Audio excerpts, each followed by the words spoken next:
अस्सलामुअलैकुम दोस्तों। आखिर इस्लाम में नमाज में रोज़ाना की उठने बैठने की मेहनत क्यों करवाई जाती है? इससे क्या फ़ायदा है? इससे हमें तो कुछ मिलता है नहीं, और अल्लाह को भी क्या मिलता है इससे? मैं अक्सर सोचा करता था इस बात को।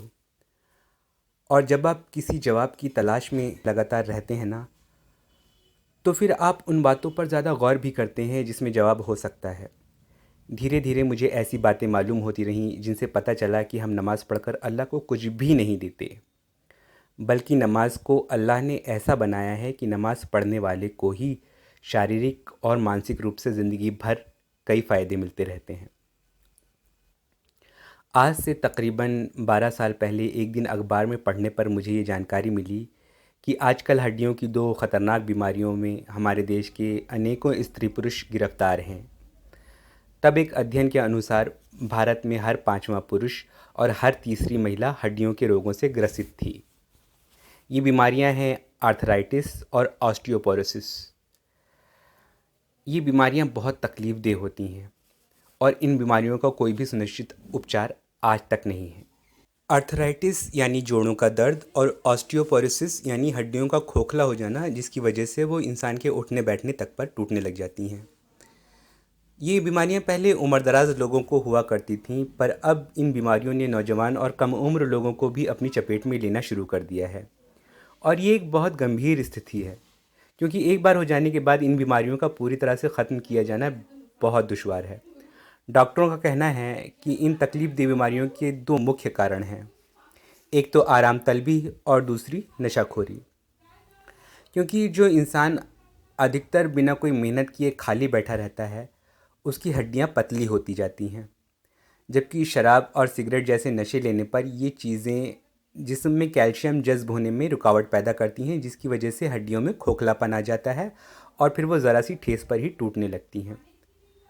ये जानकारी मिलने पर मैंने गौर किया कि मुसलमानों पर शराब का नशा तो हराम है ही, कि किसी हाल में हम ये नशा नहीं ले सकते। साथ ही स्मोकिंग को कई आलिमों ने मकरूह यानी मज़हब में नापसंद की जाने वाली चीज़ कहा है।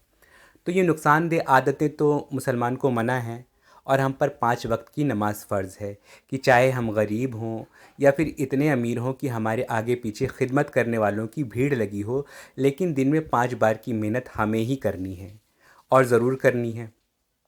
और नमाज हमारे शरीर के हर जोड़ को चलाती है, जिससे जोड़ सुचारू रहते हैं। जब हम नमाज में बार बार उठते बैठते झुकते और खड़े होते हैं, तो हड्डियों के पास की मांसपेशियां सिकुड़ती और फैलती हैं, जिससे हड्डियां ज़्यादा घने सेल्स बनाने लगती हैं, और जिससे हड्डियां मोटी और मज़बूत हो जाती हैं। जैसा कि आपको मालूम होगा कि खिलाड़ियों और चलते फिरते रहने वाले, मेहनत करते रहने वाले लोगों की हड्डियां उन लोगों के मुकाबले ज़्यादा मोटी होती हैं जो काम नहीं करते, जो शारीरिक श्रम नहीं करते। ऐसी हड्डियों में दर्द या टूटने फूटने की समस्या नहीं आती जो मोटी होती हैं। क्या नमाज वाकई में ये फ़ायदा करती है? इस बात को समझने के लिए मैंने अपने आसपास गौर किया, तो 55-60 की उम्र में ही कई लोगों के घुटने ख़राब हो गए देखे, कि अब वो ना उकड़ू बैठ सकते हैं, ना ज़मीन पर बैठने के बाद अपने घुटनों पर ज़ोर डालकर खुद उठ सकते हैं। और मैंने गौर किया कि इन लोगों की नमाज की प्रैक्टिस नहीं थी। जबकि दूसरी तरफ मैंने अपने पंजवक्ता नमाजी मामू को कई साल बाद देखा, तो उनकी चुस्ती फुर्ती और शक्ल सूरत देखकर लगा कि इनकी उम्र 65-67 के आसपास होगी। फिर 2 दिन बाद बातों ही बातों में मामू ने जब ये कहा कि हमारी उम्र 80 के करीब हो गई, तब मुझे उनकी उम्र और उस पर उनकी चुस्ती देखकर बड़ा रश्क हुआ। बाकी उनकी ज़िंदगी तो आम लोगों जैसी ही थी, बस नमाज के वो बड़े पाबंद थे, और मुझे उनकी जोड़ों की मजबूती का यही राज समझ में आया। एक और बुज़ुर्ग जान पहचान में हैं, उनके नवासे के भी बच्चे जवान हो गए हैं। ख़ुद उन बुज़ुर्गवार की उम्र 90 के आसपास ही होगी। उन्हें मैं अपने बचपन से देखता हूँ। वो बड़ी तेज़ी से चलते हुए मस्जिद जाते हैं। अज़ान और इकामत का ज़िम्मा उनका है। इसके बाद वो उठ बैठकर प्रॉपर नमाज़ पढ़ते हैं, जबकि उसी मस्जिद में उनके बच्चों की उम्र के लोग जोड़ ख़राब होने की वजह से कुर्सियों पर बैठकर नमाज़ पढ़ते हैं। कुछ लोग सुस्ती की वजह से पूरी नमाज ज़मीन पर बैठे बैठे पढ़ते हैं। इन सब ने नमाज रिटायरमेंट के बाद शुरू की है, जबकि वो बुज़ुर्गवार बताते हैं कि हम अपनी सर्विस के दिनों में भी नमाज़ पढ़ा करते थे। यही हाल हमारे हाफिज़ जी का भी है, जिनसे बचपन में हमने कुरान शरीफ पढ़ी थी। हमारे वो हाफिज जी भी आज 90 साल से ऊपर ही होंगे, लेकिन आज भी वो उठ बैठकर प्रॉपर नमाज़ पढ़ते हैं और एक्टिव रहते हैं। आज भी वो चल फिर रहे हैं, रोज़मर्रा के कामों के लिए किसी के मोहताज नहीं। ये मुझे नमाज का ही फ़ायदा दिखता है, क्योंकि जोड़ कैसे सही रहते हैं, हड्डियाँ कैसे मजबूत रहती हैं, इसका साइंटिफिक प्रोसेस में पढ़ चुका हूँ।